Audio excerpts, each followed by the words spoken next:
buenas tardes a todos nuestros queridos oyentes que nos siguen a través de Radio Estéreo Universidad 107.7 y también a nuestra distinguida audiencia que nos sigue a través de Facebook, @Defensoría de los Universitarios e Instagram.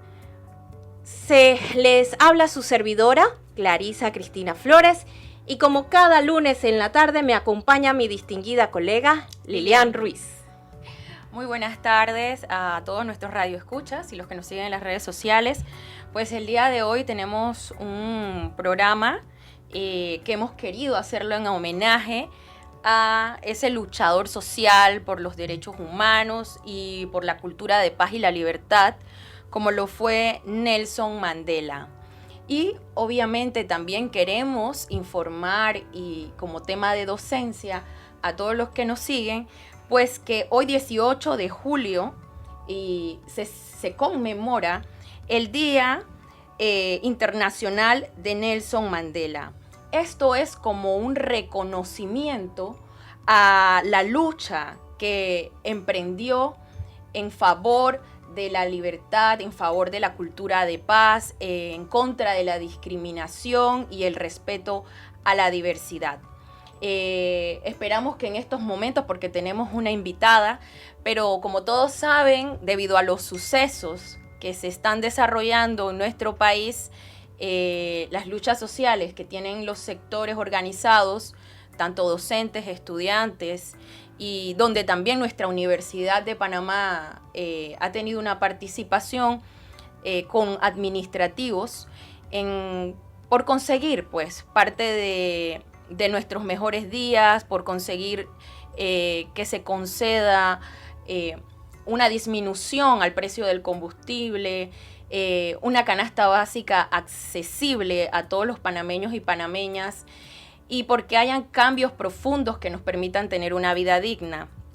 En ese sentido, nos estaría acompañando el día de hoy la licenciada Walkiria Chandler, pero producto de que hay varios cierres, le ha sido difícil poder llegar hasta este punto de transmisión de Radio Estéreo Universidad, pero con ayuda de las tecnologías estamos esperando de que ella se pueda sumar de manera virtual. Mientras tanto, nosotros vamos a tratar de seguir desenvolviendo el tema, puesto de que queremos hablar sobre la contribución de Nelson Mandela en la promoción de la cultura de paz y la libertad. Y pues inicialmente entendiendo de que él nace un día como hoy, 18 de julio, pero de 1918, en la provincia de Cabo Oriental, en Sudáfrica. Bueno, ya tenemos licenciada Walkiria, ¿nos escucha? Sí, correcto, buenos días. Bueno, ya estamos transmitiendo el programa y el micrófono es todo suyo. Sí, queríamos pues sobre todo, Walkiria, saludos, le habla Lilian Ruiz, y bueno, es un placer tenerla con nosotros, aunque sea de esta manera. De esta manera digital. Exacto, y sabemos que es importante las palabras que usted tiene que dar. Uno, en conmemoración de este día, que es el Día Internacional en homenaje a Nelson Mandela, pues un luchador por la cultura de paz y la libertad. Queremos saber, pues, cuál es la importancia que tiene este día y por qué la figura de Nelson Mandela para que tenga esa trascendencia internacional. Muchísimas gracias, buenos días, buenas tardes, perdón. Disculpen que tenga que conectarme por la virtualidad, intenté llegar, pero ya hay cierre en la transísmica y es una coyuntura importante hablar un poquito de la cultura de paz, sobre todo por la crisis y el estallido social que estamos viviendo en Panamá. Aquí Nelson Mandela nos enseñó una manera de una protesta pacífica. Él estuvo de manera injusta al ser un perseguido político, más de 25 años privado de la libertad, y pienso que son maneras que también hay que rescatar y no olvidarnos que estos conflictos sociales están más vigentes hoy que nunca. Él siempre nos hablaba que la paz no era simplemente una ausencia de conflicto, sino la creación de un entorno en el que todos podamos prosperar indistintamente de la etnia o raza que vamos a pertenecer, el credo, religión, sexo, clase o casta social. No tiene que haber ninguna distinción y todos deberíamos poder gozar de esta paz. Y me parece súper oportuno que precisamente hoy estemos hablando del tema. Muchísimas gracias a la Universidad de Panamá. Muchísimas gracias por tomarme en cuenta. Yo soy egresada de la Casa Octavio Méndez Pereira y es importante también dar un poquito ese seguimiento a todos aquellos que partimos de esa casa de estudio y ver también cómo podemos contribuir a seguir haciendo grande este país. Licenciada Walkiria, muchísimas gracias por, aunque sea de esta manera virtual, estar presente. Quería hacerle una pregunta que, aunque muchos ya conocen, la gente muy jovencita tal vez no sepa por qué Nelson Mandela fue arrestado. Y sobre todo, lo que más llamaba la atención cuando yo era muy pequeña es que Nelson Mandela fue arrestado por una situación que hoy en día nos horroriza, pero en ese tiempo era legal. ¿Nos puede hablar usted un poquito de la situación de apartheid que él siempre denunció y por la cual fue arrestado? Precisamente, mientras todo el mundo en una Segunda Guerra Mundial se conmocionaba porque se estaba persiguiendo a judíos precisamente por tener un credo distinto al de ese entonces, un nazismo que ya tuvo unos orígenes en un fascismo en Italia, el mundo entero parece que mira hacia otro lado cuando tenemos en Sudáfrica un lugar donde la mayoría de la población eran personas visiblemente afrodescendientes de etnia negra. Ellos fueron perseguidos por su color de piel, no tenían los mismos derechos civiles y políticos, tenían que trasladarse en un transporte distinto, tenían que estar en escuelas distintas, se llegó a prohibir también el tema de las lenguas de cada una de estas distintas tribus y fueron segmentados por un color de piel. Ese apartheid fue una manera de apartarlos. Y Nelson Mandela, que fue un activista y defensor de la libertad y de la igualdad del pueblo sudafricano, que hoy en día es un símbolo de la lucha contra la segregación racial, fue privado de su libertad y arrestado precisamente porque esto es lo que buscaban. Él estaba buscando ser integrado a la sociedad y tener igual derechos sin que se mirase su color de piel o del resto de los ciudadanos. Bueno, licenciada, con todo lo que usted nos explica, nos hace remontarnos a que nosotros lo vivimos, pero lo vivimos a inicios del siglo pasado, con la construcción del Canal de Panamá, donde se implementa el Golden Rule y el Silver Rule. Obviamente que había un trato diverso, tal vez no con las dimensiones que se estaba viviendo en Sudáfrica, pero sí tenía que ver con una división en relación a racial, o sea, al contexto que se estaba viviendo fue muy parecido. Entonces, ver que esta situación todavía se seguía manteniendo y no finalizó hasta 1992, a veces uno pregunta, bueno, ¿qué tanto hemos aprendido la humanidad en relación a la diversidad, a poder convivir, a tener una cultura de paz, entendiendo de que parte de la cultura de paz tiene que ver con el respeto? Nos gustaría un poco que nos pudiera hablar sobre la cultura de paz y sobre cuál era el mensaje que tenía este personaje como Mandela. Antes de ahondar un poquito en la cultura de paz, me gustaría profundizar un poquito más el debate, porque esa división racial en Panamá no fue solamente en los inicios de la construcción del canal o en los primeros años de su desarrollo. Aquí, recordemos, tuvo una corte, una constitución de corte fascista, que fue la del 46 del señor Arnulfo Arias, que Correcto. estudió en una Alemania nazi, que funda un partido político en Panamá, que era el Partido Panameñista, el cual todavía subsiste, que después fueron arnulfistas y ahora retomaron el nombre como panameñistas. Y la consigna era Panamá para los panameños, entendiendo como panameños a los terratenientes, principalmente de la región azuerense, descendientes de europeos caucásicos. Aquí por constitución se prohibieron ciertas razas u etnias como eran los chinos, los indostanes y los afrodescendientes. Mi comunidad, yo soy orgullosamente afrodescendiente. Yo soy West Indian, nuestra migración es de afroantillanos a Panamá, también éramos perseguidos y se prohibió en colegios nacionales aceptar a niños afrodescendientes, se les prohibió a nuestros ancestros cultivar y conservar el idioma inglés y fueron objeto de persecución. Esto que trajo que muchos de nuestros niños afrodescendientes perdieron el hablar ambos idiomas, porque si bien es cierto aquí en Panamá se hablaba el español como se habla todavía, aquí teníamos una población bilingüe y fueron perseguidos. La misma persona, la misma corriente política que falsamente se adjudica el voto femenino. El voto femenino no fue dado universalmente en esa constitución. Correcto. Era solamente para mujeres profesionales. Hoy en día, todas las que estamos en este programa de radio, todas las que egresan de la universidad, las trabajadoras, las noves, los de costa, las de montaña, todas podemos tener un voto universal gracias a una Clara González de Beringer y a las mujeres feministas que desde la década de los 20 lanzaron una cruzada para permitirnos derechos políticos, no solamente el derecho a elegir, sino el derecho a ser electas. Y es importante que se haga docencia y que esto se mencione, porque vendrán cantos de sirenas y falsos profetas políticos que hoy en día quieren desdibujar la historia, pero siempre todavía quedamos algún remanente, algún rezago de personas que conocemos la historia.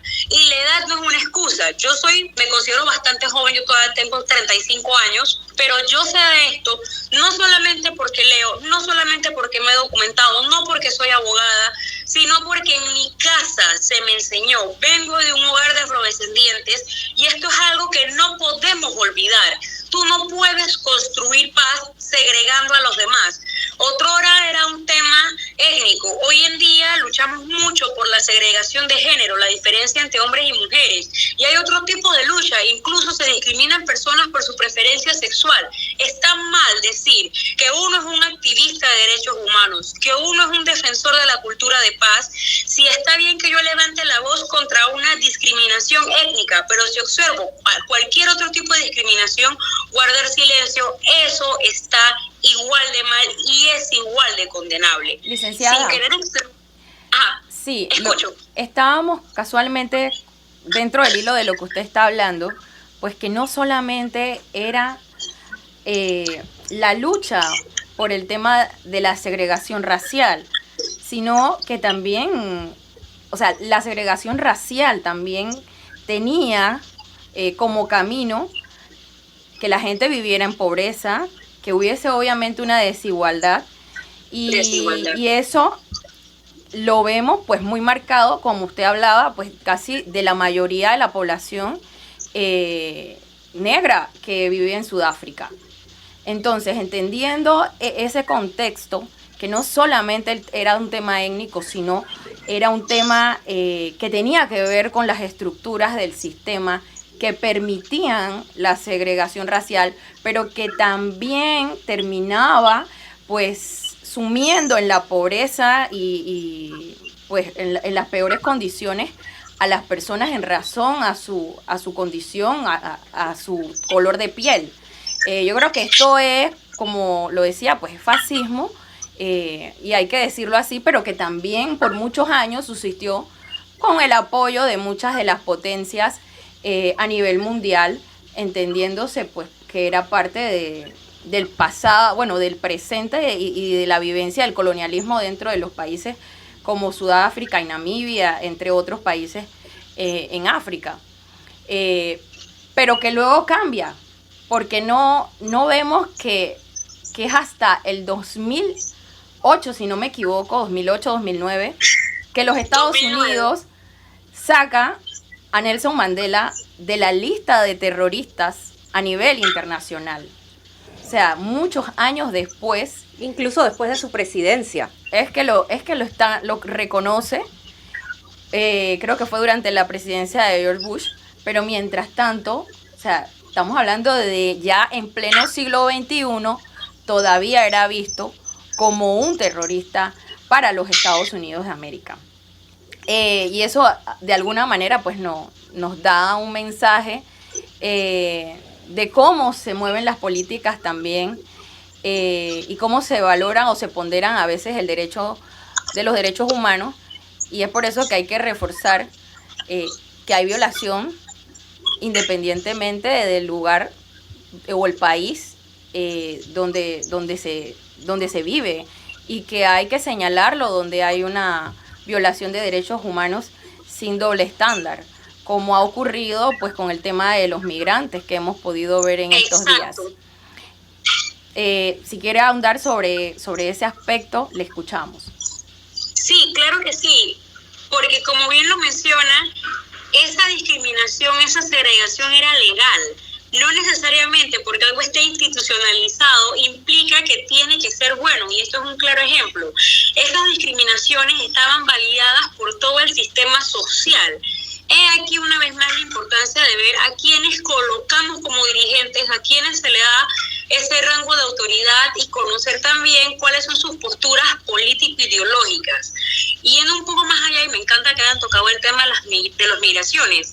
Hay migraciones que simplemente están mal vistas en la sociedad y otras que se aplauden y siempre el elemento humanitario.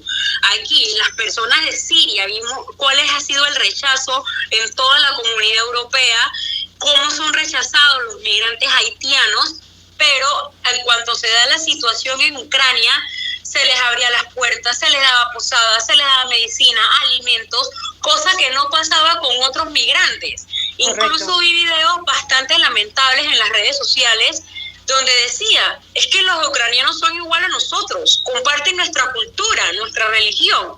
¿Y de qué estamos hablando? Si usted decía este tema de Mandela, siglo XX... Y decían, y son blancos, también decían eso. Exacto, lo decían, porque me llegaron a decir, es que estos son blancos. Entonces, ¿de qué estamos hablando? ¿Cuál es esa doble moral de las naciones? Y como muy bien dice, se tenía a un embajador de la paz como Nelson Mandela tildado de terrorista en una de esas tantas listas que emanan de países que les encanta juzgar a los demás, que se creen los paladines de la democracia, pero ellos se encargan de masacrar a pueblos. ¿Qué no nos pasó a nosotros en una invasión en 1989? Aquí se masacraron civiles, murieron niños, murieron mujeres. Aquí no fue nada más personal que se levantó en armas. Y aún habiendo sido los que se levantaron en armas, eso es lo que nos llama nuestra Constitución a hacer, a defender nuestra nación al momento que la veamos atacada, vulnerada.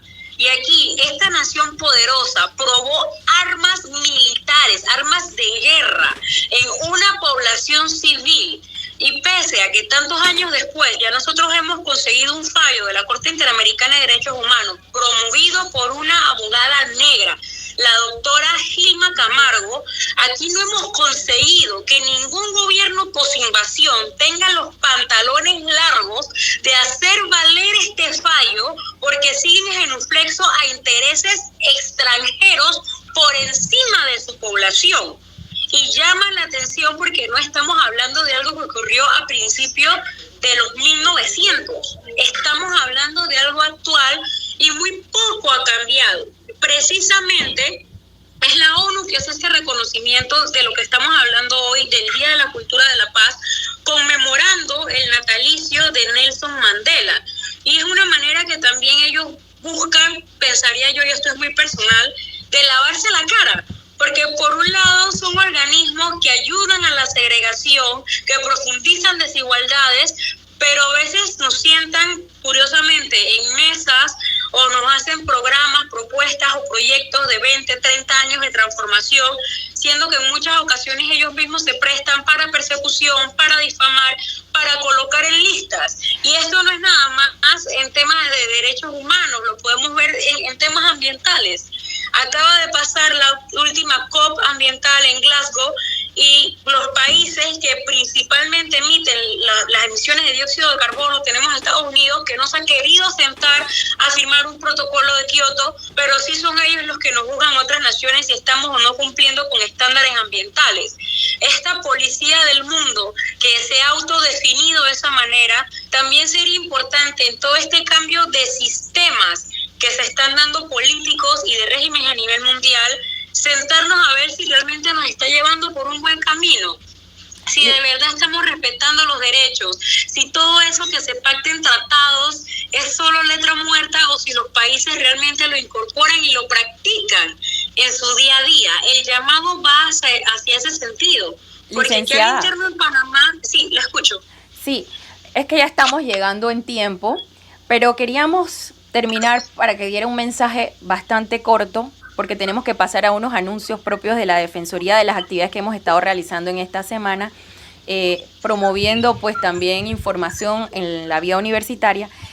Y yo creo que es importante recargar y reconocer el papel de Nelson Mandela en esa cultura de paz, entendiendo de que había mucho temor por parte de la población blanca en Sudáfrica una vez que él llega a la presidencia de la República.